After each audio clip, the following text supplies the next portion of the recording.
ಅಯೋಧ್ಯೆಯಲ್ಲಿ ಪಿತೃವಾಕ್ಯ ಪರಿಪಾಲಕನಾದಂತಹ ರಾಮನ ಪಟ್ಟಾಭಿಷೇಕಕ್ಕೆ ಕ್ಷಣಗಣನೆ ಆರಂಭ ಆಗಿದೆ. ಇಡೀ ದೇಶ ಅಲ್ಲ, ವಿಶ್ವವೇ ಅತ್ಯಂತ ಕಾತುರದಿಂದ ಕಾಯ್ತಾ ಇರುವಂತಹ ಕ್ಷಣ ಇದಾಗಿದೆ. ಇನ್ನೇನು ಪ್ರವಾಸಿಗರು ಕೂಡ ಅಯೋಧ್ಯೆಯತ್ತ ಮುಖ ಮಾಡ್ತಾ ಇದ್ದಾರೆ. ಕೇವಲ ದೇಶ ಮಾತ್ರವಲ್ಲ, ವಿವಿಧ ರಾಜ್ಯಗಳಿಂದ, ಹೊರ ರಾಜ್ಯಗಳಿಂದ, ವಿದೇಶಗಳಿಂದಲೂ ಕೂಡ ಭಕ್ತರು ಆಗಮಿಸುವಂತಹ ನಿರೀಕ್ಷೆ ಇದೆ. ಈ ಹಿನ್ನೆಲೆಯಲ್ಲಿ ಜಿಲ್ಲಾಡಳಿತ ಮಾಹಿತಿಯ ಫಲಕಗಳಿಗೆ ವಿಶೇಷ ಆದ್ಯತೆಯನ್ನು ಕೊಟ್ಟಿದೆ. 28 ಭಾಷೆಗಳು ಮಾಹಿತಿಯ ಫಲಕದಲ್ಲಿದ್ದು, ಇದರಲ್ಲಿ 22 ವಿವಿಧ ರಾಜ್ಯಗಳ ಭಾಷೆಯಲ್ಲಿ 6 ವಿದೇಶಿ ಭಾಷೆಗಳನ್ನು ಒಳಗೊಳಿಸಲಾಗಿದೆ. ಅಯೋಧ್ಯೆಯಲ್ಲಿ ಅಳವಡಿಸಲಾದಂತಹ ಫಲಕದಲ್ಲಿ ಕನ್ನಡಕ್ಕೂ ಕೂಡ ಅವಕಾಶ ನೀಡಿರೋದನ್ನು ನಾವು ಕಾಣಬಹುದಾಗಿದೆ. ಈ ಬಗ್ಗೆ ನಮ್ಮ ಪ್ರತಿನಿಧಿ ಶಬ್ಬೀರ್ ನಿಡುಗುಂದಿ ಒಂದು ಪ್ರತ್ಯಕ್ಷ ವರದಿಯನ್ನು ಕೊಟ್ಟಿದ್ದಾರೆ. ಬನ್ನಿ ನೋಡ್ಕೊಂಡು ಬರೋಣ. ರಾಮ ಮಂದಿರ ಉದ್ಘಾಟನೆಗೆ ಸಕಲ ಸಿದ್ಧತೆಗಳು ಆಗಿವೆ. ಇನ್ನೇನು ಅಂತಿಮ ಹಂತದ ಕೆಲಸಗಳು ಕೂಡ ನಡೀತಾ ಇದ್ದಾವೆ. ಅಯೋಧ್ಯೆ ಒಂದು ಪ್ರವಾಸಿ ತಾಣವಾಗಿ ಬದಲಾಗ್ತಾ ಇದೆ ಅನ್ನೋದರಲ್ಲಿ ಯಾವುದೇ ರೀತಿಯಾದಂಥ ಅನುಮಾನಗಳಿಲ್ಲ. ರಾಷ್ಟ್ರ ಮಟ್ಟದಲ್ಲಿ, ಅಂತಾರಾಷ್ಟ್ರೀಯ ಮಟ್ಟದಲ್ಲೂ ಕೂಡ ಲಕ್ಷಾಂತರ ಭಕ್ತರು ಇನ್ನು ಮುಂದೆ ಅಯೋಧ್ಯೆಗೆ ಬರ್ತಾರೆ. ಬರುವಂಥ ಜನರಿಗೆ ಕಮ್ಯುನಿಕೇಷನ್ ಗ್ಯಾಪ್ ಅಥವಾ ಭಾಷೆಯ ತೊಂದರೆ ಆಗಬಾರ್ದು ಅನ್ನೋ ಕಾರಣಕ್ಕೆ ಇಲ್ಲಿ ಭಾಷೆಗೂ ಕೂಡ ಬಹಳಷ್ಟು ಮಹತ್ವದ ಆದ್ಯತೆಯನ್ನು ಕೊಡುವಂಥ ಕೆಲಸವನ್ನು ಮಾಡಲಾಗಿದೆ. ಅದು ಯಾಕೆ ಅನ್ನುವಂಥದ್ದನ್ನು ಕೂಡ ನಾನು ನಿಮಗೆ ತೋರಿಸ್ತೀನಿ. ಈ ಬೋರ್ಡನ್ನು ನೀವು ಒಮ್ಮೆ ಗಮನಿಸ್ಬಿಡಿ. ಅಯೋಧ್ಯೆಯ ಪ್ರಮುಖ ಸ್ಥಳಗಳಲ್ಲಿ ಎಲ್ಲ ಭಾಗಗಳಲ್ಲೂ ಕೂಡ ಇದೇ ರೀತಿಯಾದಂಥ ಫಲಕಗಳನ್ನು ನೀವು ನೋಡ್ತಾ ಹೋಗ್ಬೋದು.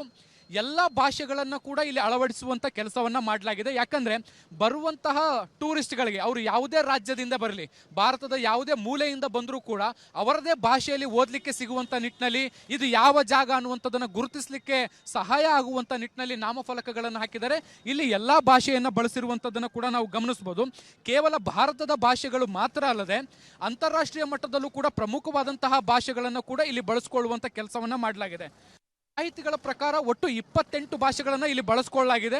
ಅದರಲ್ಲಿ 22 ಲ್ಯಾಂಗ್ವೇಜ್ಗಳು ಬೇರೆ ಬೇರೆ ರಾಜ್ಯಗಳದಾದರೆ 6 ಭಾಷೆಗಳು ಅಂತಾರಾಷ್ಟ್ರೀಯ ಮಟ್ಟದ್ದು ಅನ್ನುವಂತಹ ಮಾಹಿತಿಗಳು ಇರುವಂಥದ್ದು. ಒಟ್ಟು 28 ಭಾಷೆಗಳನ್ನು ಬಳಸ್ಕೊಳ್ಳಲಾಗಿದೆ. ಬೇರೆ ಯಾವುದೇ ದೇಶದಿಂದ ಬಂದರೂ ಕೂಡ ಜನರಿಗೆ ಯಾವುದೇ ರೀತಿಯಾದಂಥ ತೊಂದರೆಗಳು ಆಗಬಾರ್ದು, ಇದರ ಉದ್ದೇಶ ಆಗಿರುವಂಥದ್ದು.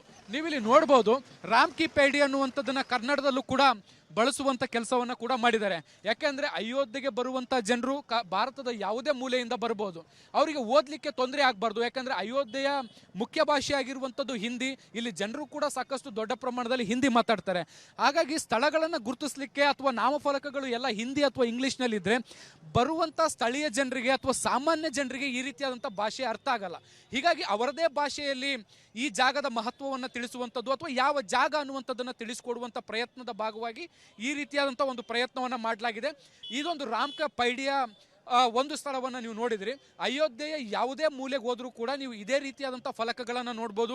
2 ಅಥವಾ 3 ಫಲಕಗಳನ್ನು ಅಳವಡಿಸಿ 28 ಭಾಷೆಗಳಲ್ಲೂ ಕೂಡ ಆ ಜಾಗ ಯಾವುದು ಅನ್ನುವಂಥದ್ದನ್ನು ಪತ್ತೆ ಹಚ್ಚಲಿಕ್ಕೆ ಅಥವಾ ಗುರುತಿಸಲಿಕ್ಕೆ ಈಸಿ ಆಗುವಂಥ ನಿಟ್ಟಿನಲ್ಲಿ ಒಂದು ಕೆಲಸವನ್ನು ಕೂಡ ಮಾಡಿಕೊಡುವಂಥ ಕೆಲಸವನ್ನು ಮಾಡಲಾಗಿದೆ. ಯಾಕೆಂದರೆ ಅಯೋಧ್ಯೆಗೆ ಬರುವಂಥ ಸಂಖ್ಯೆ ಜಾಸ್ತಿ ಆಗುತ್ತೆ, ಜನರದ್ದು ಪ್ರವಾಸಿ ತಾಣ ಆಗಿ ಬದಲಾಗ್ತಾ ಇರುವಂಥ ಹಿನ್ನೆಲೆಯಲ್ಲಿ ಈ ಒಂದು ವಿಶಿಷ್ಟವಾದಂಥ ಪ್ರಯತ್ನವನ್ನು ಮಾಡಲಾಗ್ತಾ ಇದೆ. ಕ್ಯಾಮ್ರಾ ಪರ್ಸನ್ ಜಿತೇಂದ್ರ ಕುಮಾರ್ ಜೊತೆ ಶಬ್ಬೀರ್ ನಿಡುಗುಂದಿ, ಪಬ್ಲಿಕ್ ಟಿವಿ, ಅಯೋಧ್ಯೆ.